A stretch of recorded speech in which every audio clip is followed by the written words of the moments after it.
ஆண்டவர் TMX முறுக்கு கம்பிகளின் அரசன்.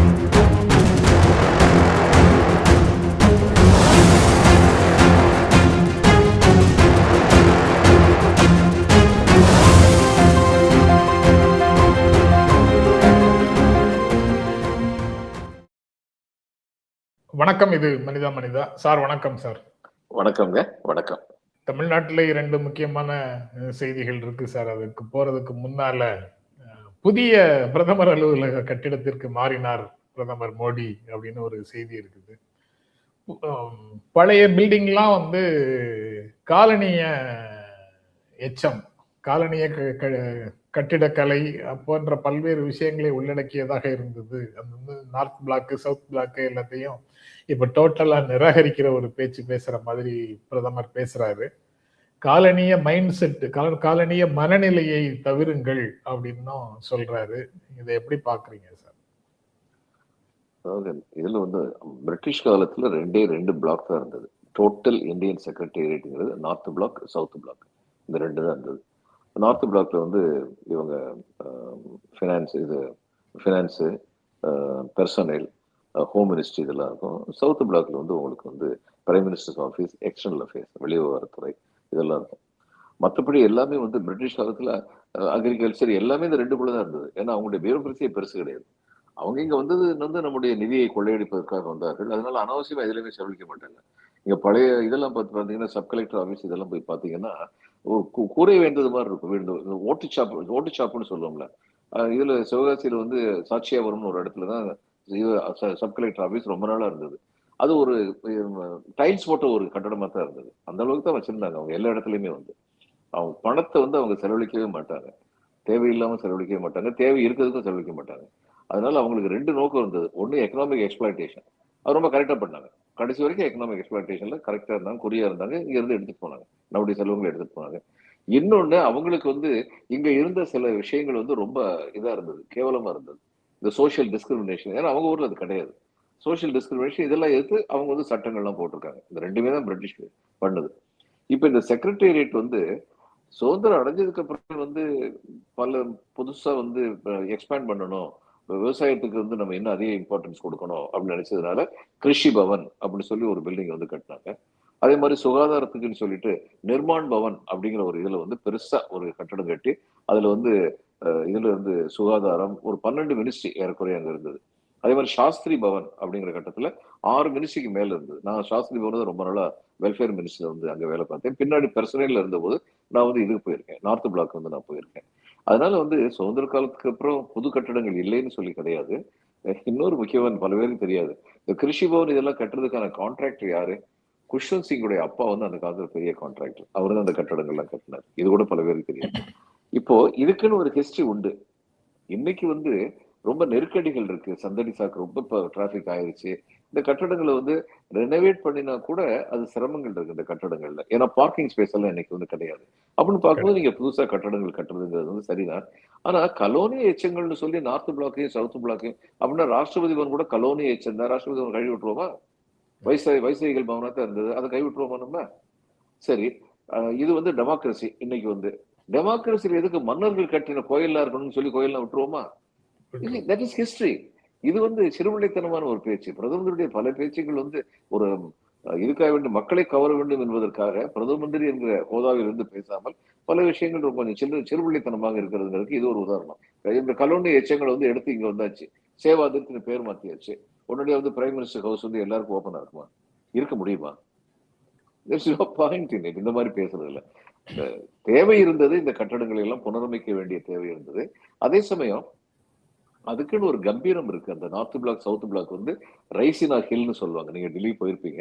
அந்த இதுல இருந்து தரைமட்டத்தில இருந்து கொஞ்சம் உயர்ந்த இடத்துல ரைசினா ஹில்ல வந்து இந்த 2ஐயும் கட்டியிருந்தாங்க. ராஷ்டிரபதி பவன் அதுக்கு அதனுடைய ஒட்டி இது இந்த 2 இருந்தது. சவுத் பிளாக்கும் நார்த் பிளாக்கும் இருந்தது.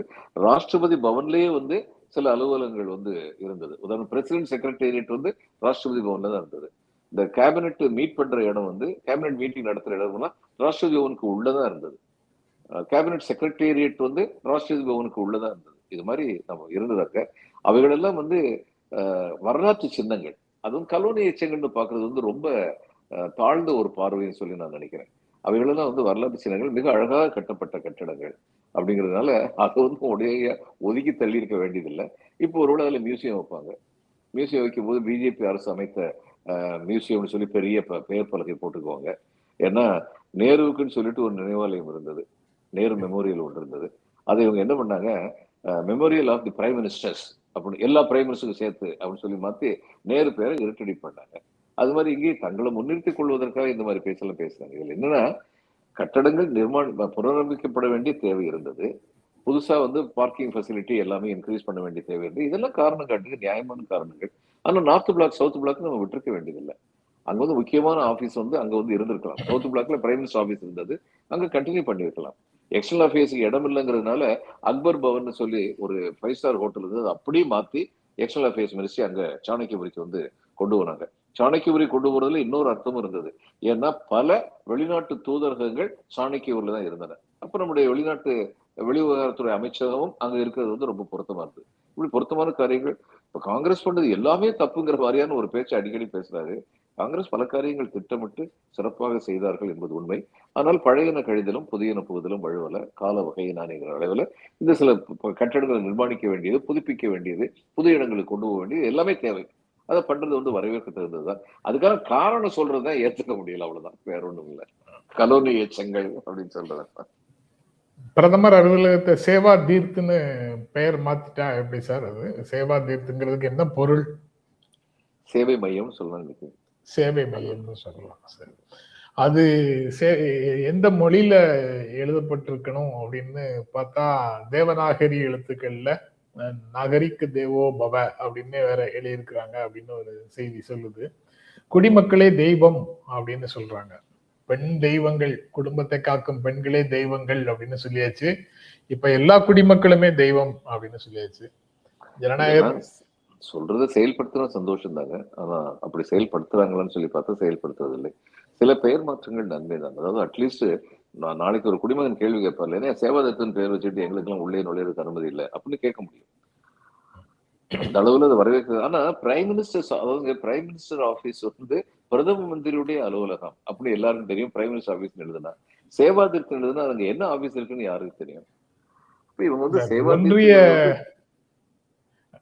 ராஜ்பவன் அப்படின்னு இருந்தத சரி, நீங்க மன்னரோட ஆபீஸாக அதை கருத வேண்டாம், அதனால நீங்க வந்து ஒன்றிய அரசினுடைய அலுவலகம்னு சொன்னா கூட புரிந்து கொள்ள முடியும். நீங்க மக்கள் பவன் அப்படின்னு மாத்திட்டீங்க. மக்கள் மாளிகையாக ராஜ்பவன் எல்லாத்தையும் மக்கள் மாளிகைன்னு பெயர் மாத்துறீங்க. மக்கள் அங்க குடியிருக்கவும் முடியாது, போகவும் முடியாது தானே? ஆமா. அதனால இந்த பெயர் மாற்றங்கள்னால பிரயோஜனம் கிடையாது. they don't convey what is actually happening. Seva தீர்த்துன்னு இவங்க இன்னொன்னு செஞ்சிருக்கலாம். அதாவது பிரதம மந்திரியின் அலுவலகம் அப்படின்னு சொல்லி நேம் பிளேட் போட்டுட்டு அந்த மாளிகைக்கு சேவா தீர்த்துன்னு பேர் வைக்கலாம். that I can understand. அது பிரதம மந்திரியின் அலுவலகங்கிற பேரையே விடுறதுல வந்து என்ன அர்த்தம் இருக்கு? இப்ப நாளைக்கு நான் பிரைவேட் ஆபீஸ் போகணும்னு ஒருத்தர் வந்தான்னா அது எங்க இருக்குன்னு தெரியாம தள்ளாடணுமா? அதான அர்த்தமா இருக்கு. அதுல செய்யறது எல்லாமே வந்து செய்வன திருந்த செய்ய வேண்டும். அது இவங்கிட்ட அதெல்லாம் எதிர்பார்க்கிறது டூ மச். அவ்வளவுதான். தனித்தனியாக இப்படி நடக்கக்கூடிய செய்கைகள் எல்லாம் ஒரு நாள் மொத்தமாக வேற ஃபார்முக்கு வருமா அப்படிங்கிற கேள்வியும் வேற ஃபார்முக்கு வந்துகிட்டு இல்ல, அவங்க நினைக்கிற வேற ஃபார்முக்கு வந்துகிட்டு தாங்க இருக்கு. தேவநாகரி எழுத்துல எழுதுறாங்க. இது அவங்க நினைக்கிறது. எல்லா இடத்துலயும் வந்து இந்திய வந்து கட்டாயமாக திணிக்க வேண்டும். இந்த கட்டாயமாக திணிக்கிறதுலதான் தகராறே இருக்கு.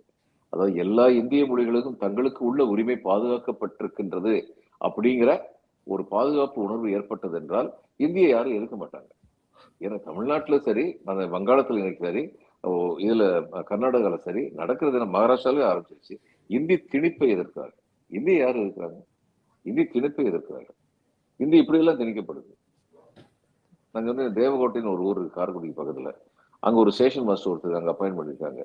அவருக்கு வந்து தமிழும் தெரியாது, இங்கிலீஷும் தெரியாது. அந்த ஊர் மக்கள்ல 190 பேருக்கு இங்கிலீஷ் தெரியாது, தமிழ் மட்டும்தான் தெரியும். இவர் எந்த ஊருக்கு போறது, எப்படி டிக்கெட் கொடுக்குறாருன்னு சொல்லி ரொம்ப பெரிய கன்ஃபியூஷன். எதுக்கு இந்தி மட்டுமே தெரிஞ்ச ஒருத்தர் அங்க போடுறீங்க? அதான் கேள்வி. போடுறாங்க, திட்டமிட்டு தான் செய்யறாங்க. இதெல்லாம் ரொம்ப பெரிய தப்பு. அதுக்கப்புறம் இன்னும் ஒரு செய்தி பார்த்தேன் சார். நேற்று சேலத்துல விஜயோட கூட்டம் நடந்தது. அந்த கூட்டத்துல ரசிகர் ஒருவர் பலியாயிருக்கிறாரு. கொளுத்தும் வெயில்ல 3 மணி நேரத்துக்கு மேல நிற்க வச்சதுனால அந்த கொடூரமான நிகழ்வு நடந்ததாக ஊடகங்கள்ல செய்தி சொல்லுது. அதுல இன்னொரு தகவல் சொல்றாங்க, அது இன்னும் அதிர்ச்சியாக இருக்குது. விஜய் பங்கேற்ற மாநாடு பிரச்சாரம் இந்த மாதிரி நிகழ்வுகள்ல இதுவரை 52 பேர் பலியாயிருக்கிறாங்க அப்படின்னு ஒரு செய்திய ஒரு நாளிதழ்ல பாக்குறேன். அது கரூர்ல 41 அப்படிங்கிறது மட்டும் தெரியும். அதுக்கு மற்ற இடங்கள்ல எல்லாத்துலயுமே இந்த மாதிரி முன்னாடி 7 பேர் 5 பேர் பலியானது உண்மைதான். அதுக்கு முன்னாடியும் அதிகமாக அந்த செய்தி வரல. 41 பேருங்கிறது பெரிய ஷாக்கிங் நியூஸா இருந்ததுனால அந்த செய்தி வந்தது. அதாவது அந்த இதுவரைக்கும் இவங்க வந்து தண்ணி எல்லாம் ஒழுங்கா வசதி பண்ணி கொடுக்கல. இப்போ வந்து எஸ்ஓபி போட்டாங்க, தண்ணி எல்லாம் கரெக்டா கொடுக்கணும், கழிவறைகள்ல இருக்கணும், எஸ்ஓபி போட்டாங்க. இப்ப இதே தான் இது ஒரு இளைஞர் மாநாடு வந்து இவங்க நடத்தினாங்க, இளைஞர் அணி வந்து நடத்தினாங்க திமுக. அங்க இந்த மாதிரி எதுவுமே இல்லையே. அவங்க எல்லாருக்குமே வந்து எல்லா தேவையான ஏற்பாடுகள் எல்லாமே வந்து அவங்க செஞ்சிருந்தாங்க. தண்ணி பாட்டில் இருந்து ஆரம்பிச்சு ஒவ்வொரு சேர்லயும் ஒரு தண்ணி பாட்டில் வச்சிருந்தாங்க. இவங்க ஏன் அப்படி வைக்க மாட்டேங்கிறாங்க? இது கடைசியில் என்னாச்சுன்னா இது கியூபிக்கிள்ஸ் வச்சிருந்தாங்களாம். அங்க உட்கார்ந்து இருந்த கட்சி நிர்வாகிகள்லாம் வந்து தண்ணி தவிக்குன்னு சொல்லி சொன்னா அங்க இருந்து தண்ணி பாட்டில் எடுத்து கொண்டு வந்து கொடுத்தாங்களாம். இப்ப இந்த தொண்டர்களுக்கும் சேர்த்து தான் இந்த முதல்ல நான் நினைச்சேன் கட்சி நிர்வாகிகளுக்கு மட்டும் சொல்லி நினைச்சேன். நான் நேற்று மின்னம்பலத்துல அவங்ககிட்ட கேட்டேன், அவங்க கட்சி நிர்வாகிகள் கூப்பிட்டுருந்தாங்க. நான் அந்த ப்ரிசம்ஷனை பேசிட்டு இருந்தேன். இது தொண்டர்களையும் சேர்த்தான் கூப்பிட்டுருக்காங்க. அவர் வந்து பாஸ் வாங்கிட்டு தான் வந்திருக்காரு வந்த நபர் வந்து. இப்ப முக்கியமான விஷயம் என்னன்னா, இதுக்கு வந்து விஜய் வந்து நான் நினைக்கிறேன் விஜய் குறை சொல்ல முடியாது. ஏன்னா அவருக்கு வந்து ஸ்ட்ரென்த் வச்சிருந்தாருங்கிறாங்க. அதனால அவர் கொஞ்சம் உடல்நல பாதிப்பு ஏற்படக்கூடிய ஒரு நிலையில இருந்திருக்கிறாரு. போகாம இருந்திருந்தாருன்னா நல்லா இருந்திருக்கும். இப்ப இதய பிரச்சனை உள்ளவங்களாம் வராதீங்கன்னு அவங்க அறிவுறுத்திருக்காங்க. அதை மீறி யாராவது வந்து அங்க வந்து அவங்க என்ன உண்மையா உடனடியா வந்து டெஸ்டா பண்ண முடியும்? அவதான் சொல்லியாச்சு, சொன்னதுக்கு மீறி ஒருத்தர் வந்திருக்கிறாரு. ஆனா இதுல முக்கியமா நான் கேட்கிற கேள்வி, நான் இதுல விஜய் குறை சொல்லல. விஜய் வந்து இந்த கொலைக்கு காரணம் அப்படின்னு சொல்லி நான் சொல்லல. இது நடந்துருச்சு, ஒரு ஆக்சிடென்ட். நான் கேட்கிறேன், விஜய் நீங்க இதுக்கு பொறுப்படுத்துக்கிறீங்களா? பொறுப்படுத்துக்கிறது இல்லைல்ல. பிறகு என்ன தமிழ்நாட்டுல எந்த மூலையில ஒரு கொலை நடந்தாலும் தமிழகத்தில் சட்டம் ஒழுங்கு சீர்குலைந்து விட்டுன்னு சொல்றதுக்கு உங்களுக்கு என்ன அதிகாரம் இருக்கு? என்ன தகுதி இருக்கு? உங்களுக்கு ஒரு ரூல், அடுத்தவங்களுக்கு இன்னொரு ரூலா? அதான் பண்ணிட்டு இருக்காரு. உங்களுடைய கூட்டத்துக்கு வந்து ஒருத்தர் மரணம் அடைஞ்சிருக்காரு, அதுக்கு நீங்க வந்து முழு பொறுப்பு எடுத்துக்க முடியாது அப்படின்னு நான் நினைக்கிறேன். உண்மை, அது உண்மை. இந்த தொண்டர்கள்ட்ட வந்து இன்னும் நமக்கு முன்ஜாக்கிரதையா இருந்திருக்கணும். எத்தனையோ பேருக்கு தண்ணி கொடுத்துருக்காங்க, தண்ணி கொடுக்காம இல்ல, தாகத்தில் தவிச்சவங்களுக்கு தண்ணி கொடுத்துருக்காங்கன்னு செய்தி வருது. இவருக்கு அது பலனளிக்காம இவர் மரணிச்சிருக்காருங்க போது இதுக்கு இவங்க தான் காரணம் அப்படின்னு சொல்லி சொல்ல முடியாது. ஏற்கனவே அவர் ஸ்டென்ட் மாட்டிருக்கான்னு சொல்றாங்க. இதெல்லாம் உண்மையா இருந்தால் அதுக்கு முழுக்க முழுக்க இவங்க காரணம்னு சொல்லி சொல்ல முடியாது. ஆனா இப்படி இவங்க இவங்க உடனடியே ஏத்துக்குவாங்க. நான் சொன்ன உடனே யார் சொன்னாலும் அதை ஏத்துக்கு. பாத்தீங்களா, அவங்களே சொல்றாங்க பாருங்க, நாங்களாம் இது பொறுப்பு கிடையாது அப்படிங்கிற மாதிரி. முழு பொறுப்பு கிடையாதுன்னு நான் சொன்னேன். பொறுப்பு கிடையாதுன்னு சொல்லல, முழு பொறுப்பு இவங்க கிடையாது. ஆனா இதை ஏத்துக்கிற நீங்க தமிழ்நாட்டுல எந்த மூலையில வந்து மாமனும் மச்சான வெட்டிட்டு சேர்ந்தா கூட இவர் வந்து நாசமா போச்சு. தமிழ்நாட்டுல சட்டம் ஒழுங்கு ஒரு இடத்துல வந்து ஒரு பெண்ணுகிட்ட வந்து யாராவது தவறா நடந்துக்கிட்டாங்கன்னா ஏன் தமிழக அரசு சொல்லிச்சா போய் பெண்ணுகிட்ட தவறா நடந்துங்கன்னு சொல்லிச்சா? ஆணுடைய பலவீனத்தினால, மனிதர்களுடைய பலவீனங்களால் எப்படிப்பட்ட குற்றங்கள் நிகழுது? குற்றங்கள் நிகழ்ந்தால் உடனடியாக அதுக்கு விசாரணை நடக்கணும், சம்பந்தப்பட்டவங்களை கைது விடணும், அவங்களை கோர்ட்ல ப்ரொடியூஸ் பண்ணி இதெல்லாம் கேளுங்க, அது நியாயமா இருக்கும். குற்றம் நடந்ததுக்கே தமிழக அரசு காரணம்னு சொல்றது முட்டாள்தனம். திரும்ப திரும்ப சொல்லிட்டு இருக்காங்க. இந்த மாதிரி ஸ்டாண்டர்ட் ஆபரேட்டிங் ப்ரொசீஜர் அப்படிங்கிறத சொன்னா அது வந்து ஸ்டாலின் ஆபரேட்டிங் ப்ரொசீஜர்ஸ் அப்படின்னு அவர் வந்து இழிவுபடுத்துறாரு. இப்படி சிஸ்டத்தை இழிவுபடுத்துவதன் மூலமாக இந்த தலைவர்கள் என்ன அச்சீவ் பண்ண நினைக்கிறாங்க சார்? நான் ஒரே ஒண்ணு கேக்குறேங்க. இவர் ரொம்ப இன்னும் பாதி புத்தகத்தை பேப்பர் பார்த்து வாசிக்கிறாரு, இன்னும் பாதி எக்ஸ்ட்ரா கொஞ்சம் எக்ஸ்பேண்ட் பண்ணி பேசுறாரு. அந்த ஸ்பீச்ல நான் பார்த்தேன். இவங்க கொள்ளையடிச்சதோட என்ன செஞ்சாங்கன்னு கேட்டாரு. இவருக்கு என்ன பொலிட்டிக்கல் நாலேஜே கிடையாதா? சோசியல் அவேர்னஸே கிடையாதா? நான் முதல்வன் திட்டம் வந்து கொள்ளையடிச்சிட்டாங்களா? புதுமை பெண் கொள்ளையடிச்சிட்டாங்களா? யாரும் எந்த தவறும் பண்ணக்கூடாதுன்னு டைரக்டா பேங்க் அக்கௌண்ட்ல போய் சேரணும்னு சொல்லி இந்த எல்லா திட்டத்திலையும் முதல்வர் ஏற்பாடு பண்ணியிருக்காரு. இது அவருக்கு தெரியாதா? அப்ப இவங்க என்ன சொல்ல வர்றாங்க? ஒண்ணுமே நடக்கல, நான் வந்து எல்லாத்தையும் சரி பண்ணிடுவேன். எப்படி சரி பண்ணுவீங்க? அந்த கேள்விக்கு வந்து பதில் இல்லை. இவர் இந்த மாதிரிலாம் பேசிக்கிட்டே போறாருல. நான் ஒரு கேள்வி கேட்கிறேன். இப்ப என்னை மாதிரி ஒரு ஆள் கூட இவர் எதிர்வாதம் பண்ணட்டுங்க. இவர் தான் பெரிய தலைவர் தானே, நான் ரெடியா இருக்கேன்.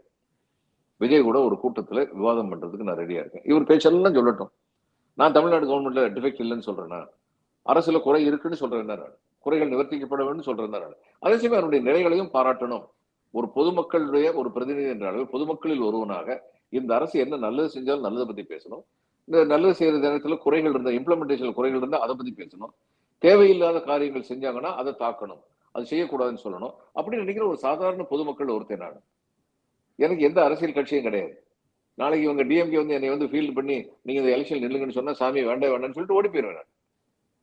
அப்போ இப்படிப்பட்ட இப்ப நான் வேண்டாம், இப்படிப்பட்ட பொதுமக்களின் பிரதிநிதிகள் 1000க்கு மேல இருக்காங்க, 1000 கணக்குல இருக்காங்க. யாராவது ஒருத்தர் கூட உட்கார்ந்து விஜய் விவாதம் பண்றதுக்கு அவருக்கு தைரியம் இருக்கா? ஏன்னா இவ்வளவு குறை சொல்லிட்டே போறது ரொம்ப லேசு. பதில் சொல்ல முடியாத ஒரு சூழ்நிலையில ஒருத்தவங்களை குறை சொல்லிட்டே போறது ரொம்ப லேசு. அதான் பண்ணிட்டு இருக்காரு. அவருடைய பேச்சுல என்ன முதிர்ச்சி இருந்தது? நேற்று பேசின பேச்சுல என்னைய கிளப்பி விடுறாங்க. நான் இந்த அரசியல் நான் யாரை பத்தி பேசணும்? அது தேர்தல் நடக்குது எங்க? சட்டமன்றத்துக்கு தானே. அப்ப இதை பத்தி பேசாம வேற எதை பத்தி பேசுறதுங்கிறாங்க. தேர்தல் நடக்கிறது சட்டமன்றத்துக்கு. தேர்தல் தமிழ்நாட்டுடைய சட்டமன்றத்துக்கு நடக்குது. அப்ப தமிழ்நாட்டில் உள்ள கள நிறுவனங்களை பத்தி பேச வேண்டாமா? திமுக அரசு குறை சொல்றது மட்டும்தான் பேசணுமா? திருப்பரங்குன்றன்னு ஒன்று இருக்கு, அதை பத்தி ஏன் வாயை திறக்க மாட்டேங்கிறீங்க? திறக்கணும்ல. இவன் தமிழ்நாடு அரசுக்கு நிதி உதவி அநியாயமாக கேந்திரிய அரசினால் மறுக்கப்படுவதன் காரணமாக இவங்க கடன் வாங்க வேண்டிய சூழ்நிலைக்கு தள்ளப்படுறாங்க. நலத்திட்டங்கள் செய்யறதுக்கு அப்படிங்கிறத பத்தி பேசணும்ல. அப்ப நேரம் சென்ட்ரல் கவர்மெண்ட் வந்து பேசத்தானே தெரியணும். ஏன் பேச மாட்டேங்கிறீங்க? இந்த கேள்வியெல்லாம் ஒரு சாதாரண மனுஷன் எனக்கு எழுது. என்ன தெரியுதுன்னா, சுத்தி உள்ளவங்க தூண்டி விடுறாங்க, இந்த ஆள் பேசிட்டு இருக்காரு, அவ்வளவுதான். இவருக்கே அப்படி பெரிய பொலிட்டிக்கல் அவேர்னஸ் எதுவும் கிடையாது.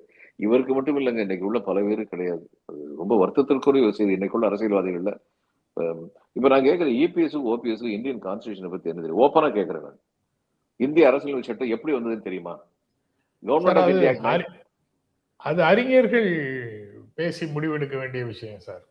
ஏங்க உங்களுக்கு வக்காலத்து திரும்ப திரும்ப வாங்குறீங்க? அறிஞர்கள் பேசி முடிக்க வேண்டியது ஓபிஎஸ் இபிஎஸ் ஓடி போயிட்டாருன்னா அதான் சரின்னு நீங்களும் சேர்ந்து பேசுறீங்க. அநியாயமா இருக்கு.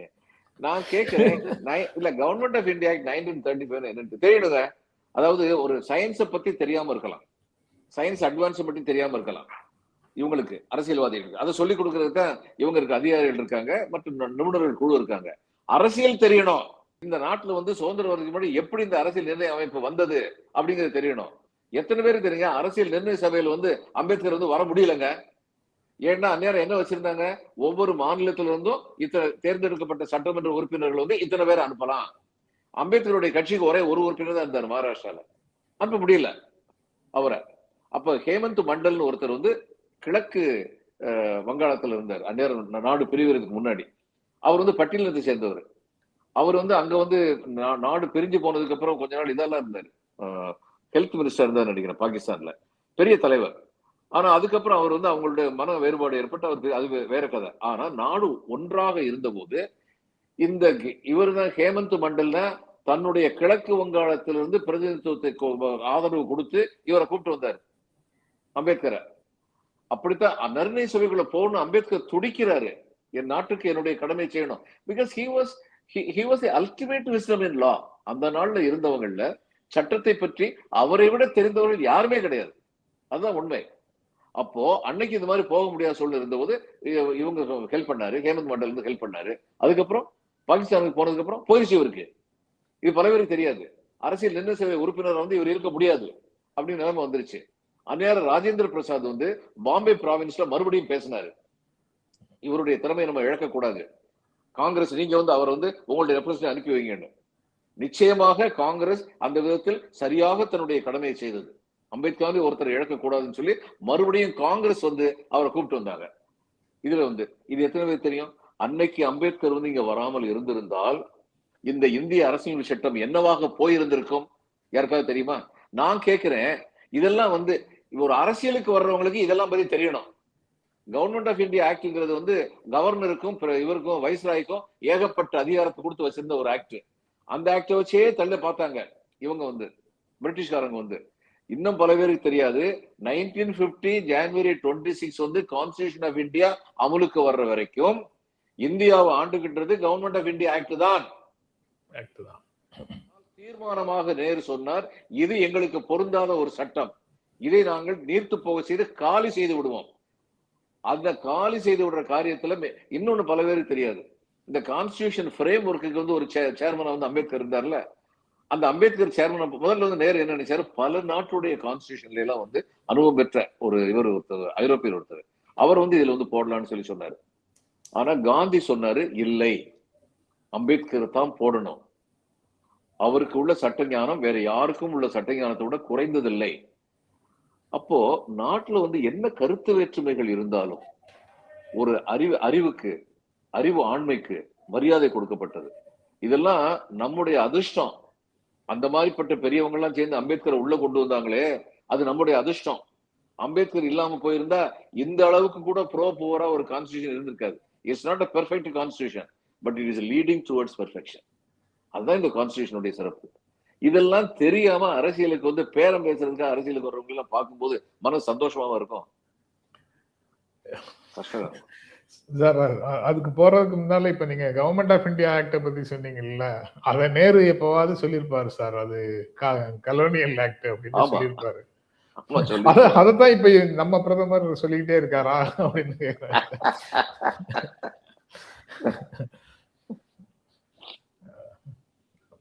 இந்த தேர்தலையே வந்து அதிமுகவை ரொம்ப டேமேஜ் பண்ணி பேசிட்டு, இந்த தேர்தலில் விஜய் வேணுமா ஸ்டாலின் வேண்டுமா 2 பேருக்கு இடையில தான் போட்டி அப்படின்னு நேற்று விஜய் பேசுகிறார். இது திரும்பவும் வந்து அந்த பைனரியாக மற்ற தேசிய ஜனநாயக கூட்டணின்னு ஒண்ணு தமிழ்நாட்டிலேயே இல்லை அப்படின்ற மாதிரி அதை தள்ளி வச்சுட்டு 2வது இடத்துல இவரே வச்சுட்டு பேசுறாரு ரெகுலரா. அது 2வது இடத்துல அவரை வச்சுட்டு பேசுறாரு. போட்டி உங்களுக்கும் தேசிய ஜனநாயக கூட்டணிக்கும் தானா அப்படின்னு கேட்டா, அது அப்படி கேட்கும்போது இல்ல நாங்க தான் முதல் இடத்துல, திமுக 2வது இடமா அதிமுக 2வது இடமான்னு வேணா பார்க்கலாம். அதுல திமுக தான் 2வது இடத்துக்கு வரும். அதனால நாங்க தேவைக்காவுக்கும் திமுகவுக்கும் இடையிலான போட்டி அப்படின்னு சொல்றாங்க. தங்களுடைய வாக்கு வங்கியை ஒவ்வொரு வாரமும் ஏத்திக்கிட்டே போறாங்க. அவங்க எடுக்கிற சர்வேல எங்களுக்கு கிடைச்ச தகவல்னு சொல்லி நேற்று 30% வந்துருச்சு போல தெரியுது. தேர்தல் வர்றதுக்குள்ள அவங்க 45-50ன்னு தாண்டி போயிடுவாங்கன்னு நினைக்கிறேன் சார். அதோட ஏன் நிப்பாட்டிட்டீங்க? சரி, என்ன நான் சொல்லியிருக்கேன், முந்தைய ஒரு சொல்லியிருக்கேன். நரசிம்மராவ் வந்து நந்தியால் கான்ஸ்டிடுவன்சில வந்து அவர் பிரதம மந்திரி ஆனபோது அவர் எந்த சபையில உறுப்பினர் இல்லை. அதனால நீங்க சொல்லியிருக்கீங்க, பதிவான வாக்குகளை விட எண்ணப்பட்ட வாக்குகள் ரொம்ப அதிகமாக இல்ல பதிவான வாக்குகளை விட பிரதம மந்திரி பெரும் வாக்குகள் அதிகமானவாக போய்விடுமோ அப்படின்னு பயந்தாங்க. அந்த கலெக்டர் வந்து அன்னைக்கு எம்பிபிசி சாஸ்திரி பேட்ச்மேன் டெல்லிக்கு வந்திருந்தாரு. நானும் அவர் டின்னருக்கு என்னை கூப்பிட்டு உட்கார்ந்து இருக்கும்போது நான் கேட்டேன், கவுண்டிங் இருக்கே, நீங்க கேட்டுப்பாரு, கலெக்டர் கேட்டுப்பாரு. அவர் கலெக்டர் சொல்றாரு, சார் ஒரு கான்ஸ்டிடியூஷனல் கிரைசிஸ் வரும்னு பயமா இருக்கு சார். என்ன இதுல என்ன கான்ஸ்டிடியூஷனல் கிரைசிஸ்? ஏன்னா 4 லட்சம் ஓட்டு வித்தியாசத்துல அதுக்கு மேல உள்ள ஓட்டு வித்தியாசத்துல ஒரு ஜெயிச்சாரு நரசிம்மராவ். ஏன்னா என்டி ராமராவ் வந்து கேண்டிடேட் ஃபீல் பண்ண மாட்டேன்ட்டாரு. தெலுங்கு பிட்டா ஒருத்தர் பிரைம் மினிஸ்டர் வர்றாரு, அதனால நாங்க எதிர்க்க மாட்டோம்னு சொல்லிட்டாரு. அப்ப கலெக்டர் சொல்றாரு, sir prime minister may get more votes then the total votes போல்ங்கிற மாதிரி போய்கிட்டு இருக்கு சார். பதிவான வாக்குகளை விட அதிக வாக்குகளை பிரதம மந்திரி பெற்று விடுவாருங்கிற அச்சம் மேலிடுகிறதுன்னு சொல்லி சொன்னாரு. அது மாதிரி இவங்க இன்னைக்கு ஈஸி பயந்தாங்களா சார்? அப்படிலாம் வந்தா ரிசல்ட் டிக்ளேர் பண்ண பயந்தாங்களா? இப்ப எல்லாம் பயப்பட மாட்டாங்களே. இல்ல அந்நேரம்லாம் ஈஸி வந்து இதை பத்தி அதே ஒரு ஜோக்கா தானே சொன்னாரு, ரொம்ப சீரியஸா சொல்லல. இந்த மாதிரி நிலைமை, அதாவது அவ்வளவு பெரிய மார்ஜின் அவருக்கு கிடைக்குதுங்கிறத பத்தி அந்த மாதிரி ஜோக் சொன்னாரு. இவங்க 30% இன்னைக்கு சொல்றாங்க, கடைசியில வந்து 120% முடிச்சாலும் முடிப்பாங்க. முடிக்கட்டும், அவங்க ஆசைக்கு அவங்க முடிக்கட்டும். கூட்டம் நேற்று இருந்தது வந்து அவருடைய தொண்டர்களும், இது பொதுமக்களுடைய கூட்டம் இல்லைங்கிறத முதல்ல நம்ம புரிஞ்சுக்கணும். கூட்டப்பட்ட கூட்டம் வந்து அவருடைய கட்சி நிர்வாகிகள், அவருடைய தொண்டர்களுக்கு மட்டும்தான் அனுமதி, வேற யாருக்கும் அனுமதி கிடையாது. அப்ப அவங்க வந்து இதை சொல்றதுக்கு எல்லாத்துக்குமே தலையாட்டு தான் செய்வாங்க. நிச்சயமாக தொண்டர்கள் வந்து கட்சி தலைமைக்கு விசுவாசமா இருப்பாங்க. இதையே பார்த்து இதுதான் தமிழ்நாட்டுடைய நிலவரம்னு சொல்லி நினைக்கிறது வந்து அவ்வளவு சரியான கணிப்பா இருக்காதுன்னு நினைக்கிறேன். அது நேற்று பேசினாரு. நேற்று வேற செய்தியினுடைய செல்வாக்குகளை இது பெரிய அளவுல எடுபடவே இல்லை. அது போக எந்த பரபரப்பும் ஊடகங்களிடத்துலயும் இல்லை. ஏன்னா அவர் பேசுனதுல ஒரே ஃபார்முலா, திரும்ப திரும்ப அதை தாண்டி எதுவும் பேசல. அடுத்த அப்டேட் எதுவுமே இல்லாம பழைய செய்திகளையே திரும்ப திரும்ப பேசிட்டு இருக்காரு அப்படின்னு அவர் பேச்சிலேயே ஒரு ஷைனிங் அல்லது கவர்ச்சி ஊடகங்களுக்கே இல்லை அப்படிங்கிற மாதிரியான நிலைமை தான் நேற்று ஆயிடுச்சு.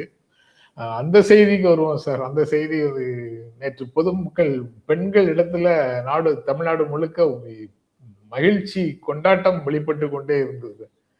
அது மறக்க முடியாத உண்மை, மறக்க முடியாத உண்மை. சாதாரணமாக பேங்க்குக்கு திமுதுமுன்னு போயிட்டாங்க. நியூஸ் அவங்களுக்கு குறுஞ்செய்தி வந்த உடனே பேங்க்கு போயிட்டாங்க. இதுலங்க இது வந்து இந்த பண கொடுக்கல், என்னுடைய அடிப்படை கருத்து என்னன்னா, சாணக்கியத்தனம் அரசியலில் தேவைதான். எப்போ ஒருத்தன் கெட்டவனா இருக்கும்போது நான் வந்து நல்லவனா இருந்தா ஃபைட் பண்ணுவேன். நீங்க வந்து நியாயமா இருந்து, நேர்மையா இருந்து ஃபைட் பண்ணணும். ஆனா ஒரு கெட்டவனை வந்து அவனுடைய கெட்ட வழியை முறியடிக்கக்கூடிய திறன் உங்களுக்கு இருக்கணும்.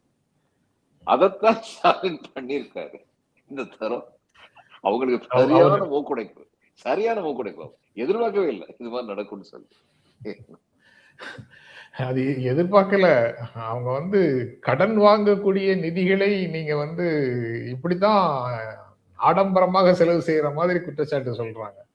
இதுல வந்து மகாராஷ்டிரா வந்து 5500 ரூபாய் கொடுத்துட்டு, இதுல வந்து பீகார்ல 10,000 ரூபாய் கொடுத்துட்டு பிஜேபிக்கு இதை பத்தி சொல்றதுக்கு வந்து ஏதாவது நியாயம் இருக்கா? பிஜேபி கூடவே இவர் வந்து என்ன சொல்றாரு, நம்ம ஏபிஎஸ் வந்து இல்ல ரன்னிங் ஸ்கீம் எல்லாம் நிப்பாட்ட மாட்டாங்க, சும்மா கதை விடுறாருங்கிறாரு. ரன்னிங் ஸ்கீமை நிப்பாட்ட கூடாது, உண்மைதான். ரன்னிங் ஸ்கீமை நிப்பாட்ட கூடாது. இந்த எலெக்ஷன் கமிஷன் மேல யாருக்கு என்ன நம்பிக்கை இருக்குங்க? ஆர்டர் போட்டாங்கன்னா அந்த ஆர்டர் தப்பு ரைட்டுங்கிறது வந்து எலெக்ஷன் டிக்ளேர் பண்ணதுக்கு அப்புறம் எலெக்ஷன் கமிஷன் செய்யற எந்த செயலையுமே வந்து கோர்ட்ல நீங்க போக முடியாது. எலெக்ஷன் முடிஞ்சதுக்கு அப்புறம் தான் போக முடியும். நான் சொன்னேன்ல, இதுல வந்து எப்படி இது எந்தெந்த டாக்குமெண்ட்லாம் வந்து டேட் ஆஃப் பர்த், அதுக்கப்புறம் குடிமகன்கிறது வந்து ஏத்துக்கிறதுக்கான டாக்குமெண்ட்னா சென்ட்ரல் கவர்மெண்ட்டுடைய சிபிஎஸ்இ நடத்துற பரீட்சையுடைய சர்டிபிகேட் எடுத்துக்குவாங்களாம். ஸ்டேட் கவர்மெண்ட் நடத்துற மத்திய உச்ச மத்திய சர்டிபிகேட்டை வந்து ஏத்துக்க மாட்டாங்களாம். In writing they have given election commission. இதை விட கீழ்த்தரமான அயோக்கியத்தனமான ஒரு ஆர்டர் இருக்க முடியாது. அப்ப அவங்க எந்த அளவுக்கு வந்து பாகிஸ்தானா இருக்காங்கன்னு தெரியுது. அப்ப இந்த எலெக்ஷன் கமிஷன் நம்ப முடியுமா? இவங்க எனக்கு என்னைக்கோ சொல்லிட்டு இந்த எலெக்ஷன் கமிஷன் வந்து கொஞ்சம் கூட நம்பிக்கையை பெறுவதற்கான வாய்ப்பு இல்லாத ஒரு எலெக்ஷன் கமிஷன். அப்படி இருக்கும்போது அவங்க நிச்சயமா இது மாதிரி செய்ய முடியும். அவருக்கு நியூஸ் வந்துருச்சு ஸ்டாலினுக்கு, அதை ஹேண்டில் பண்ணதை ரொம்ப அழகா ஹேண்டில் பண்ணிட்டாரு. 3000 ரூபாய் மொத்தமா கொடுத்துட்றேன், 1000 ரூபாய் 3 மாசத்துக்கு கொடுத்துட்றேன். இன்னொன்னு சொல்லியிருக்காரு, அதை பல பேர் வந்து பார்த்துருக்கோம். 3000 ரூபாய் கொடுத்தாரு பிளஸ் 2000 5000 கொடுத்தாரு அப்படிங்கிறத மட்டும் தான் பார்த்துருப்பாங்க. அவர் சொல்றாரு நிதானமா செலவழிங்க, 3 மாசத்துக்கு சேர்த்து கொடுக்கப்பட்ட பணம், அதனால வந்து இதனால சேமிக்க முடியும்னா சேமிக்கிறதுக்கு நீங்க வந்து தயாரா இருக்கணும். அப்ப இது என்ன வெட்டித்தனமா கொடுத்துருக்காரு? ஆனா அது பேங்க்ல இருக்க விட மாட்டாங்கன்னாங்களே, நேத்தே போய் எடுத்துட்டு வந்துட்டாங்களே. எடுத்துட்டு வந்துட்டாங்க. ஆனா இந்த பணம் வந்துங்க சில பேர் சொல்ற மாதிரி, சில பேர் நினைக்கிற மாதிரி முற்ற முழுக்க ஆடம்பரத்துக்காக செய்யற செலவுகள் கிடையாது. கண்டிப்பா இல்ல. இதுல வந்து பையங்களுக்கு வந்து சரியான சாப்பாடு கொடுக்கறது, அவங்களுடைய ஃபீஸ் கட்டுறது, இது மாதிரி பல காரியங்களுக்கு அவங்க வந்து செலவழிக்கிறாங்க. அது போய் இதுல ஒரு கண்டினியூன்ஸ் ஆஃப் கவர்னன்ஸ் இருக்குல்ல சார். ஏற்கனவே இருக்கிற ஸ்கீம், அந்த ஸ்கீம்ல உண்டானதை ஒவ்வொரு மாசமும் கொடுக்கறதுக்கு பதிலா மொத்தமா கொடுக்குறாங்க, அவ்வளவுதான். அது வந்து திடீர்னு தேர்தலுக்காக ஒரு புதிய திட்டத்தை சொல்லி அது அதுக்கப்புறம் தொடருமா தொடராதாங்கிற சந்தேகத்துல அள்ளி கொடுத்த மாதிரி எதுவும் இல்லை. ஏற்கனவே இருக்கிற ஸ்கீம் அது. ஆமா, பிளஸ் தேர்தலுக்கு அப்புறம் 2000 ரூபாய் கொடுக்குறேன்னு அந்த வாக்குறுதியும் கொடுத்திருக்காரு. இது 1000 தேர்தலுக்கு பிறகு, ஆமா தேர்தலுக்கு பிறகு 2000 கொடுக்குறேன்னு சொல்லிட்டாரு. அது தேர்தல் அறிவிப்புக்கு பிறகு வந்தா அதுக்கு ஏதாவது சொல்லுவாங்க. இப்பவே சொல்லிட்டா அதுக்கு பிரச்சனை இல்லை. அந்த காலத்துல சொல்லுவாங்க, எப்படி சொல்லுவாங்க, இது வல்லவனுக்கு வல்லவன் வையகத்தில் ஒன்று சொல்றது கொஞ்சம் சொபிஸ்டிகேட்டடா சொல்றது. கிராமத்துல சொல்லுவாங்க, என்னடா அசிங்கமா இருக்கு, இவனை என்ன செய்யறது, தகட்டுல பாஞ்சா கோலத்துல பயிரானேவாங்க. அப்படித்தான் அவங்க தகட்டுல பாய பார்த்தாங்க, இவர் கோலத்துல பாஞ்சிட்டாரு, அவ்வளவுதான். ஸ்டாலின் இஸ் மோர் டேஞ்சரஸ் தேன் கருணாநிதி அப்படின்னு ஒரு பிஜேபி தலைவர் சொன்ன மாதிரி இப்போ அதை திரும்ப திரும்ப சொல்லிட்டு இருக்க வேண்டியதுதான் அப்படின்னு இருக்குது. அது கடைசியில் நொந்து போய் இப்ப பிஜேபி வந்து எம்ஜிஆர் பாட்டு ஒண்ணு பாடலாம், சிரித்து சிரித்து என்னை சிறையிலிட்டாய் அப்படின்னு பாடிக்கலாம். ஓகே சார், நாளைக்கு தொடர்ந்து பேசுவோம் சார். ரொம்ப நன்றி. வணக்கம் சார். வணக்கம்.